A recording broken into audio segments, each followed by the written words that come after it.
Hello everyone and welcome. This is the first part of a 7-part instalment of webinars that BASE will be running with FlightPad. So thank you very much for joining with our first one. I'll quickly introduce myself. I'm Jo, I'm the co-founder of BASE, and I've been in aviation for around 15 years now. Over the next couple of months, we'll be running regular webinars with FlightPad, and with which this is the first one. So please follow us on our website or Facebook page if you want to stay up to date with when events come up and they become available for registering. The second part is on there now. Shortly, I'll be passing over to Andy Perkins, who's with us today from FlightPad.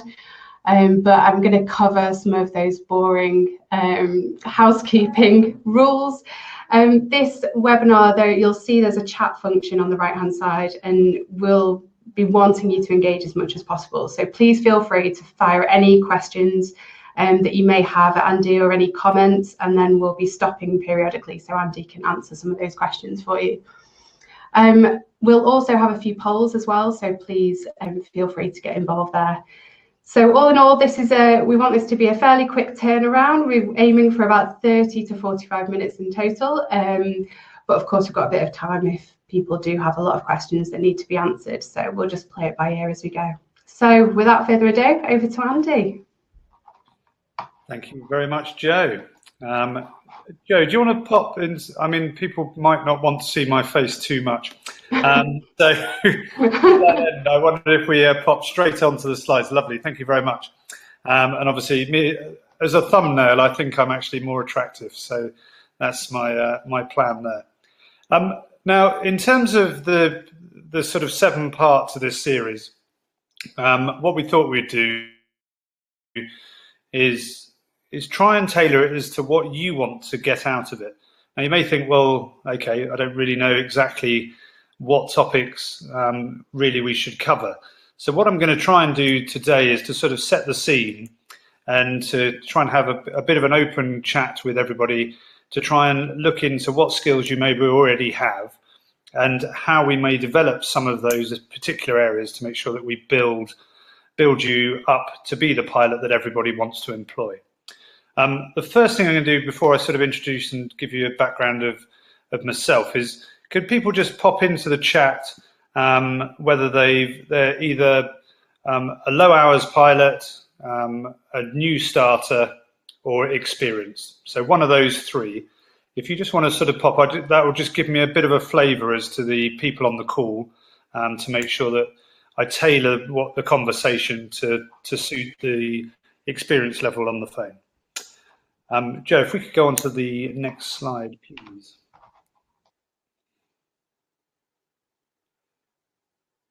There we go. So there's a slightly bigger picture of me during lockdown 1, just to give you a bit of a background as to who I am and why it's maybe worth sort of asking a few questions and listening to the conversation.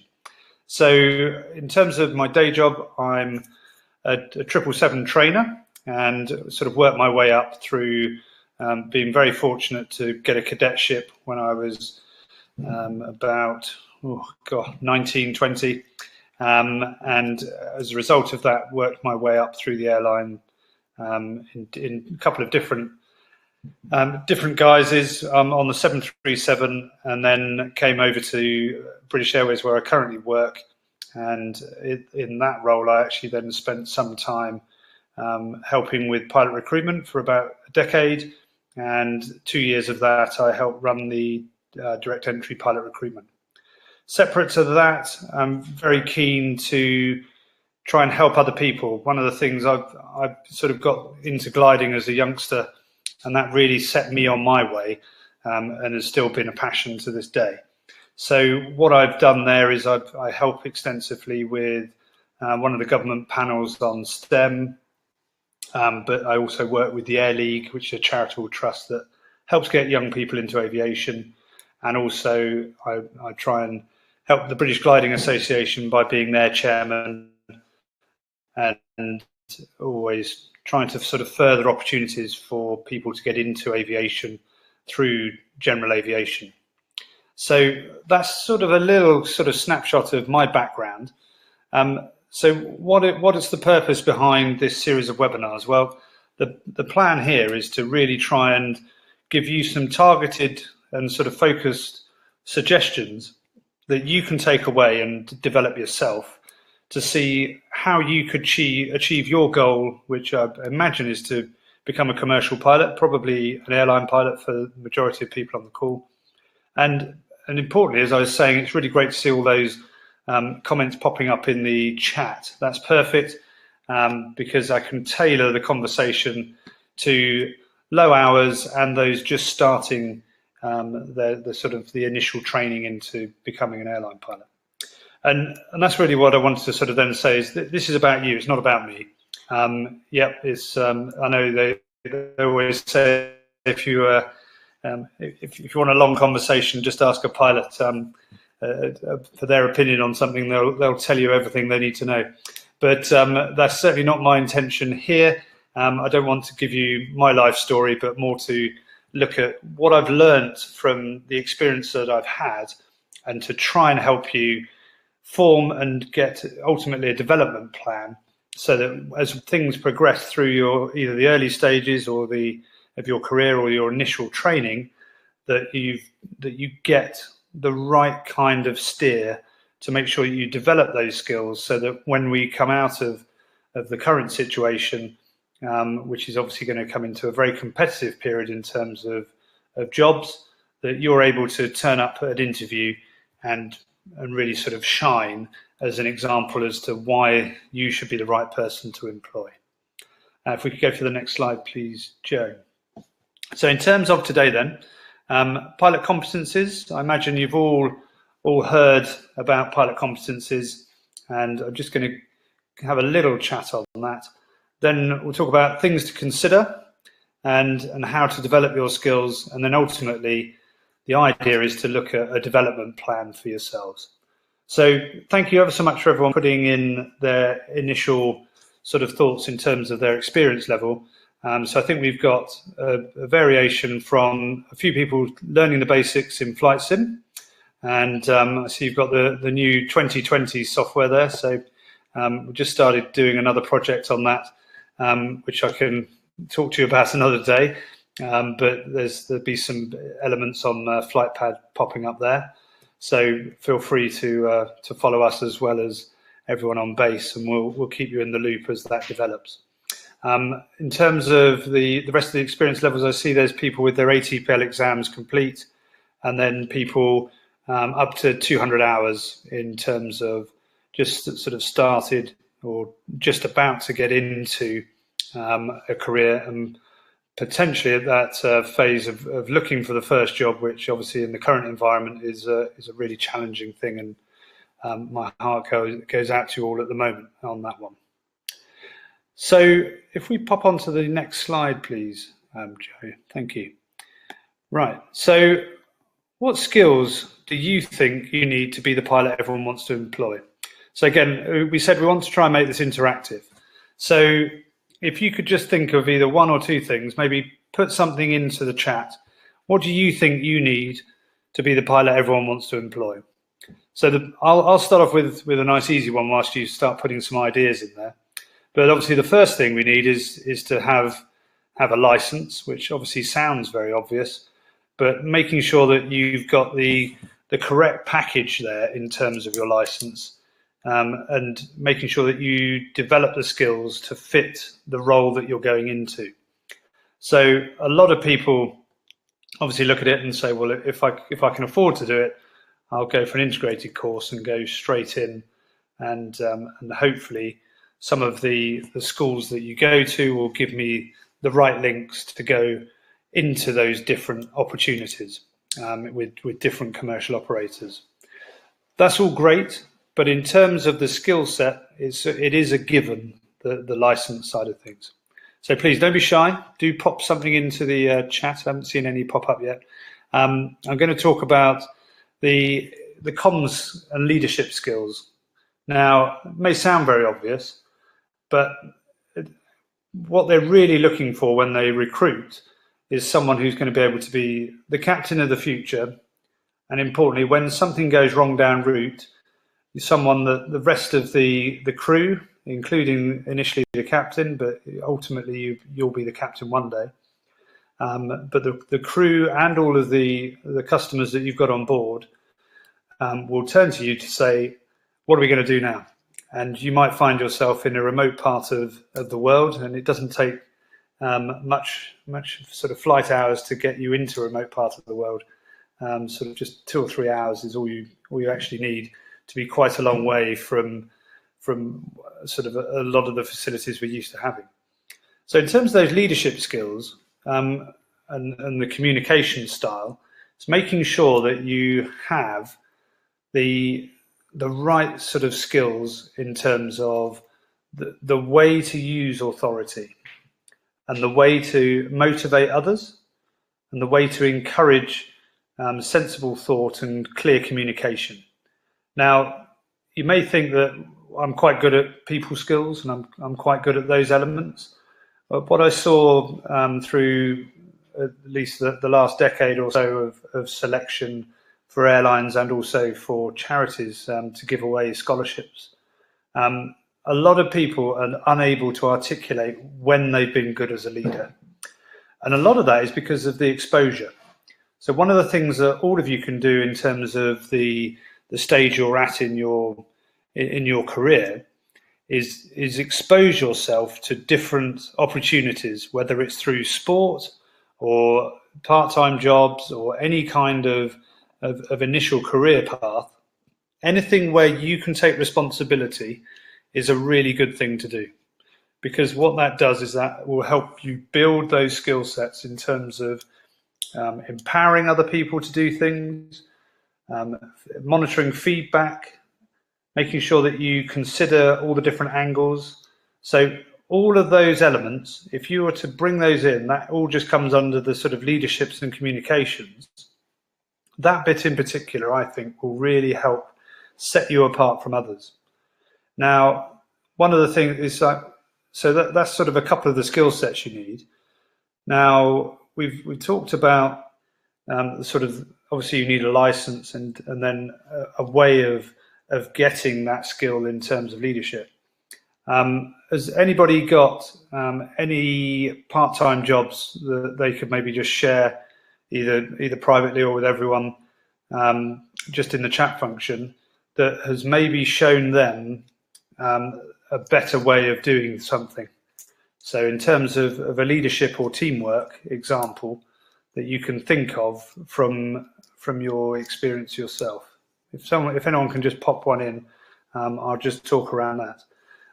Because one of the things that I certainly saw was really good was someone who actually was going for a scholarship, and they said, look, I've got very little opportunity around where I am to demonstrate good leadership, but I do work in the local supermarket. And they then went through an example where they'd gone the extra mile, they'd sought advice from other people, they'd processed all that information, and as a result had gone the extra mile. Now, in that tiny little example, they were able to show me the potential that they had to develop that skill and be a vital part of any company going forward. So a lot of time when you're either low hours or you've just completed training, one of the key bits that people are looking for is potential. So to get that across to other people, you've got to try and think of different examples of when you've done things. So when have you overcome a challenging situation? When have you put yourself out for others? When have you maybe done something you didn't have to do, but it actually ended up resulting in a better outcome for the whole sort of setup that you're involved with? Anything like that will really set you apart from everything else. So my apologies, I've just scrolled as well, and I see some great suggestions here from people. So ability to work under pressure as a team player, exactly right. I mean, that is spot on. and being an area manager, those kind of skills will really set you apart, because it means that you're able to put forward elements where you stand out compared to others, and that you've actually had experience in doing so.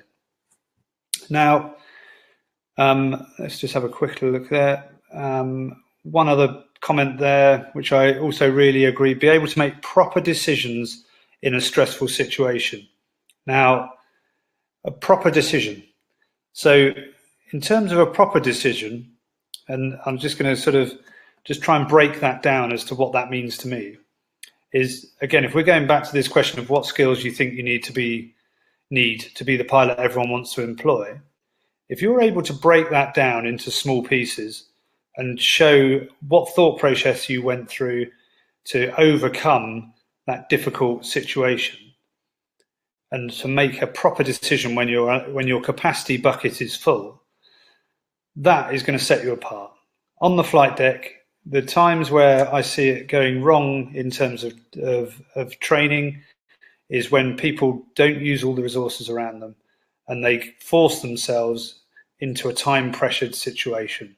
And actually what you can do is take a step back if possible, and just do anything that's time critical. You do obviously as soon as you need to, as soon as you can. But apart from that, and then you need to take your time and evaluate what's going on. Because once you've done that, then you're able to make a sensible decision, taking in all of the elements around you. I don't know if you've heard of the chimp paradox, or seen another element about sort of workload management when you're trying to count the number of basketballs going on whilst something else is occurring.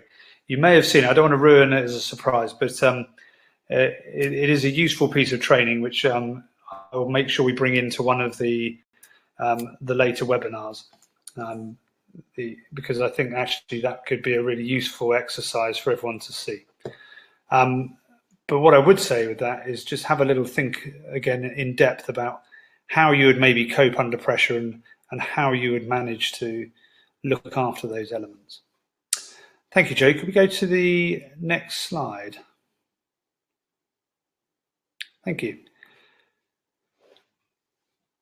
Great. And I've just seen another comment pop up there, is that I hope you don't mind me sharing, but I could say that for almost 2 years, I've been a regional coordinator in a youth activist organisation, which gave me lots of leadership skills.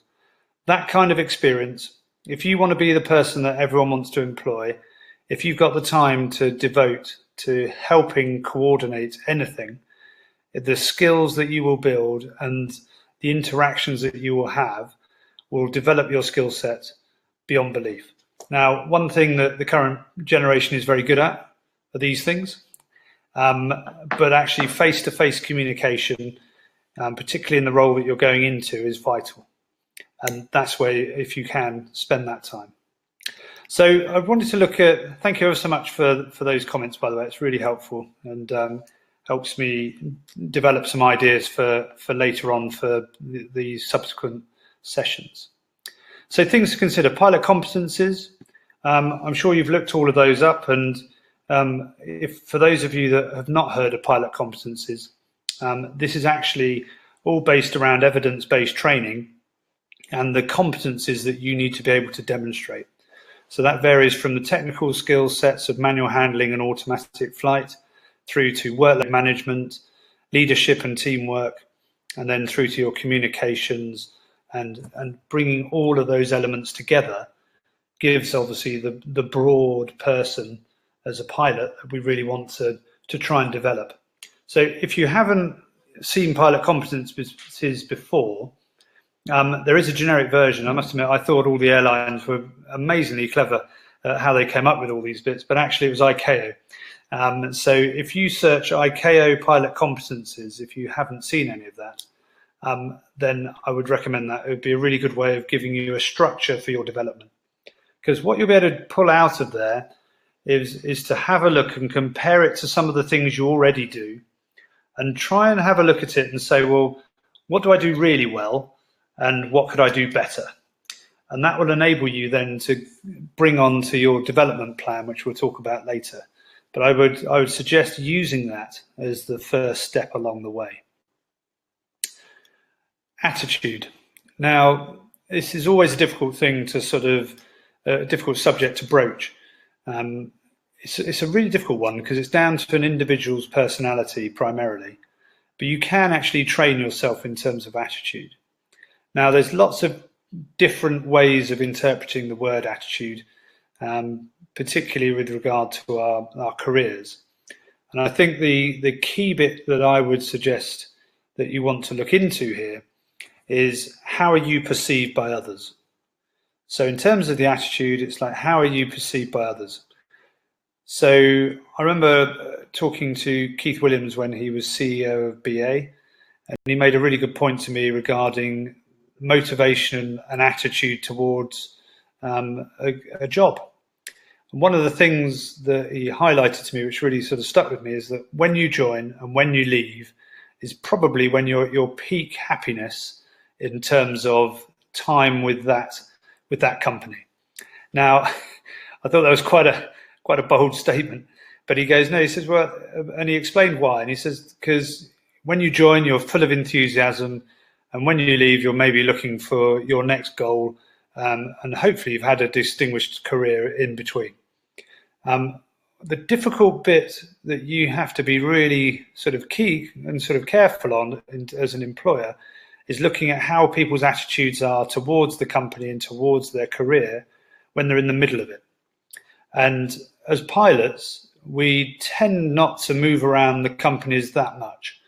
So as a result of that, you end up normally staying with a company for at least sort of 25 or even up to sort of 35 years.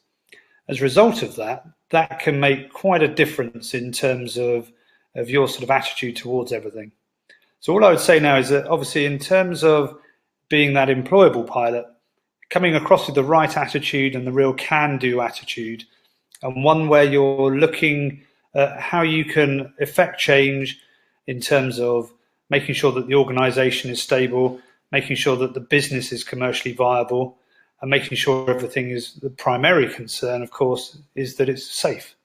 And if you are able to articulate and get that across at interview and to demonstrate that you've had experience in those areas, that makes all the difference. And that will shine through then in your attitude and your approach to things. And I think that will set you apart and make you stand out. Experiences, I think we've kind of talked about those already. And all I would say is that if there is any time that you've got available at the moment, is to build those experiences. I'm still learning today. There's a lot of different things that I'm still learning every single day. And it's all down to the different experiences and the different bits of life that I've been fortunate enough to see. So all I'd say is just make sure that you use those experiences to your benefit. And although it may sound a bit contrite, is try and make a note of some of the really good examples, because then when you prepare for an interview or a selection process, you're able to draw on those examples readily, and they're fresh in your mind. As you know, there's so much change in aviation. The current pandemic is decimating our industry. It's heartbreaking to see so many people struggling with everything at the moment, and my heart really goes out. And I must admit, it's been even the fortunate position I'm in at the moment. Even I feel quite vulnerable with everything going on. So all I'd say is what is interesting about aviation and the experiences is to try and make those bits count. And actually, it's making me, although it's been very stressful, it is interesting to just try and see what is going on with the industry right now and how that may apply to you. One of the other webinars that we're going to cover on a separate day is actually one that I hope might be of interest to people, is when is the right time to start commercial pilot training. Now, I appreciate there's some people on the call who have already completed their training, and at the moment your number one thing will be obviously trying to get a job of some form, or keeping your skills current and keeping yourselves up to date until those opportunities arise. Now, there's some different bits we can try and do, and we'll try and weave into the next sort of 7 elements here. But there's also some other tools that I can direct you to on the FlightPad website that I'd be more than happy to share with you. It's all free, and it's just a way of hopefully keeping your skills sharp as we go forward over the next challenging sort of 12 months. Joe, if we could pop on the next slide, please. Great. So what is your plan? And that kind of brings me on to your development plan. Now, what is interesting is what things irritate you at the minute is another thing to include in your plan. If there's something that really stands out and you think that really irritates me, think about what you could do to sort of get over that frustration, or importantly, how you could use that to your best sort of advantage in terms of training yourself up and increasing your skill set. So again, that's one of the key bits to the development plan. So one of the things I'd now suggest is that that we have a little look at the next session as to how to go about forming a reasonable development plan. So actually, I hate to use the word homework, because people would be like, what? I've come to a webinar and now I've got homework. But what I'd like you to try and do is just in no more than 5 minutes probably, just write down what areas you think you need to develop and why. And the reason for doing that at this stage is if we put that into a construct, which I'll help you form on the next webinar.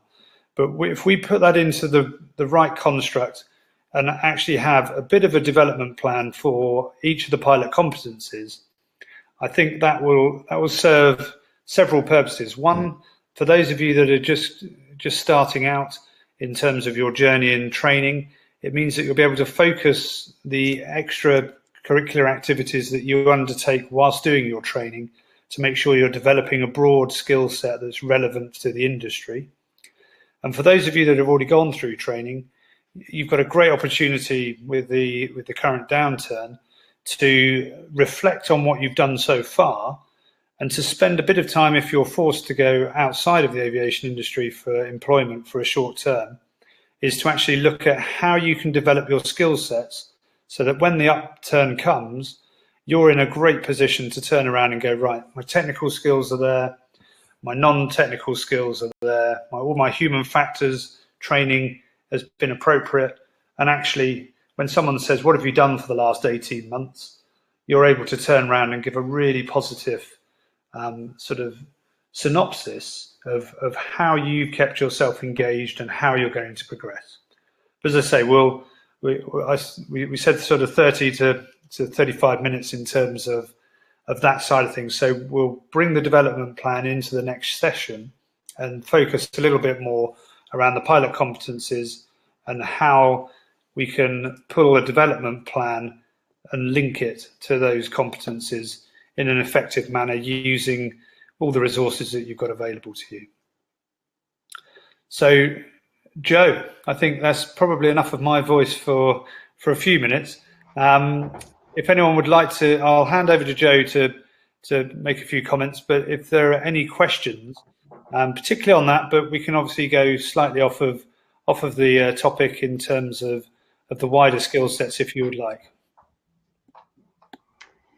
Thank you very much, Andy. So yeah, that was a very interesting presentation. I hope you all got a lot from that. Obviously, we looked at decision making and some of the other key competencies and how they apply, and what we can do now in terms of preparing for that flying role and preparing for those interviews.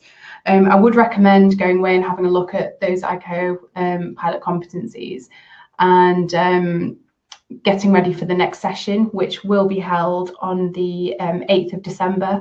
The session is now available to register for through our website. So all you need to do is create an account on joinbase.co.uk and go to the section with our webinars, and you'll see all the various ones.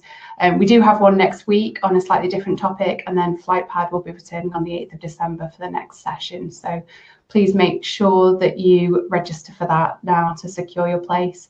We'll just hang on one more minute or so just to see if there are any sort of last minute questions that come through. We've just got one there, Andy.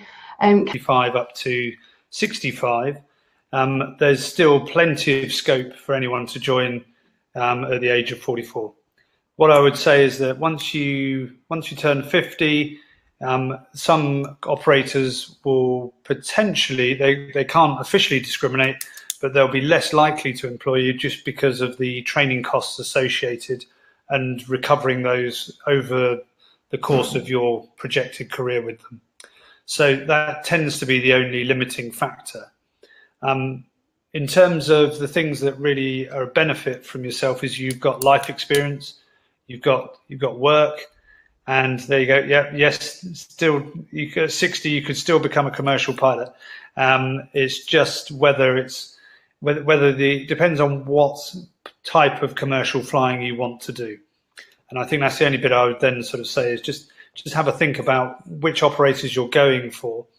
For a career, because that'll be the factor that they sort of will bear in mind, is the training costs and redeeming that over the course of your career. But the life experience factors that you will have as a 44-year-old will hopefully act to that little bit that we were talking about earlier, that it means you can really sort of demonstrate how you have got the skill sets that an airline may require. Fantastic. Any more? I'll just give you a moment to see if there's any more questions. There's one there. Can the pilot candidate have any tattoos, for example, on the forearm? So the answer is yes. And people struggle now to discriminate in terms of that sense. But I do know that some airlines do have policies about tattoos on the forearm, and what they tend to suggest is that it needs to be able to be covered. So it might just mean that in your professional career you have to wear long sleeve shirts, but that should be the only restriction. But as I say, it does depend on individual airlines. But with the way human rights have gone, I think they would struggle unless it's an offensive tattoo to sort of really enforce anything there long term. But that, again, that's just a personal opinion. I can see another couple of questions here. One question from someone was, do I see the industry recovering next year? I think it will recover of sorts, but actually the damage that has been done and the amount of capacity that's been pulled out of the industry, it's going to take a reasonable time to recover. Now, the projections, as you'll have seen from IATA and other organisations, is that they expect to see the same levels of aviation movements from 2019 in 2024. Now, my gut feeling is that actually, in terms of if you look at the demographic of the pilot workforce in the UK and combine that with the number of redundancies that have already occurred and voluntary redundancies that have occurred, the issue will actually be the ability to train people fast enough. And there's a real risk here that because of the damage that has been done in terms of the way the industry has been shut down for such a long period, that it's just going to take a good 6 to 8 months just to get the normal operation in terms of a daily sort of setup operational again and working correctly and properly. So I think that's the first challenge, and I see the second challenge will actually be the number of people that will be required to be trained to fill those places. So I think my gut feeling is that this next year will actually be pretty pretty mediocre at best. But I think actually it will then come back a lot stronger, because I think we'll have hit the rock bottom of the economy sort of dip, because all of the furlough and government support will unwind during all of 2021. And I think by 2022, there will have been some further casualties, unfortunately, in terms of operators. But what that does mean is that the industry that will be there will probably be in quite a strong position. And actually, I think what will happen is that there'll be less capacity than required, which will drive seat prices up and will actually inject a bit of a spike of cash back into the airline industry. But I do think that extensive damage has been done. So I think it will take a little while. So sorry, quite a long answer there, but sorry, Joe, but no problem. Quite an interesting topic, that one. Are you all right if I carry on answering a few more? Absolutely. So the next one I think says how to stand out from the crowd nowadays if there'll be hundreds of pilots without a job due to the pandemic. That's exactly the point of this set of webinars. And as Joe mentioned at the beginning, our intention between the two of us in terms of the collaboration with Base and also FlightPad is to make sure that we try and help you develop those skills. So next time we'll look at the development plan, because as you rightly say, there will be hundreds of pilots without a job due to the pandemic. I think some will leave the industry long term, but importantly, what we've got to do is make sure that anyone that's really keen and wants to continue their career path is given the skills to make sure that they're ready and in the right place. So I think the key bit will be what you do in the next 18 months, because that will really make you stand out potentially compared to others. If you say, unfortunately, I've been stuck at home and I've not been able to do anything, and I didn't do any flying whatsoever, and I've just been sort of surviving, although that's very valid, and I'm definitely not degrading that as an option, it doesn't make you stand out from the crowd. If you're able to talk about how you've maybe helped as a volunteer doing different elements, how you've maybe worked in other industries, that again will then draw out those skill sets and the pilot competencies, which will make you stand out and make you the person that they want to employ. So I think absolutely. So those are some of the bits that we'll look at there. And even just building on Andy's point, I think even attending webinars like this, staying in touch with the industry, reading industry news, publications, articles, all of that will be in your favour when you come to be in a position to be applying for your first job and be sat there in your first interview. That's exactly what interviewers like Andy would be looking for. Yeah, completely agree. Cool. Right, next question. What about hiring pilots who finished their training without KSA 100? I have to pardon my ignorance. KSA 100. Can someone enlighten me? Yeah, KSA 100 is the new ground school setup that was brought in. We'll come back to you with we'll take a note of that question and we'll come back to you with a more thorough and comprehensive answer for that. Yeah, brilliant. No, that would be good. My gut feeling is that it does depend on where you've done your ground school, and also with Brexit as well, there may be a few complications there. So yeah, great, Joe. We'll come back to that one. The next one is how are pilot interviews carried out? For example, stage 1 technical, stage 2 test. Do you know, it really varies depending on the operator. What I would say is they're going to be looking at several elements. The first thing you've got to remember is, as we were saying, for most of you as either low hours or inexperienced pilots, the first thing they're going to look at is what's your motivation like. If you turn up and just say, yeah, I think it'd be great and it'd be wonderful, they've got to go, right, okay, this person might be with us for 25 years. Do we think they're motivated enough to really add value to this company? And that's the thing you need to maybe think about in terms of motivation. And that's 50% of any selection process. So that's, to me, that's the golden bit. if you turn around and say why you're motivated to work for that person and what skills you're able to bring to the operation, that makes you stand out compared to everybody else instantly. But in terms of stages, typically there'll be a technical phase after an initial selection and application form. Then you tend to go into some kind of aptitude testing, and then it's interviews, sometimes group exercises, and depending on the role you're going for, there may be a simulator assessment, and that varies depending on the operator. If you like, we could do a session probably towards the end on pilot interviews, and also importantly, probably interviews per se, as opposed to necessarily pilot interviews, just because of the current climate, just to make sure that we cover all the bases. Managed to get base in there again. Yeah, I'm so proud. Do you think that pay to fly will be the most popular way to get into airlines?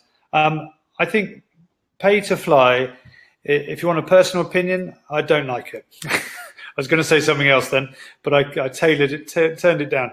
So I think airlines will try and potentially use that as an option, but long term, it's not a sustainable way of operating for anybody, because it doesn't set the right tone. It doesn't, where we were talking about attitude, so knowledge, skills, and attitude, I really think it doesn't set the right sort of outlook.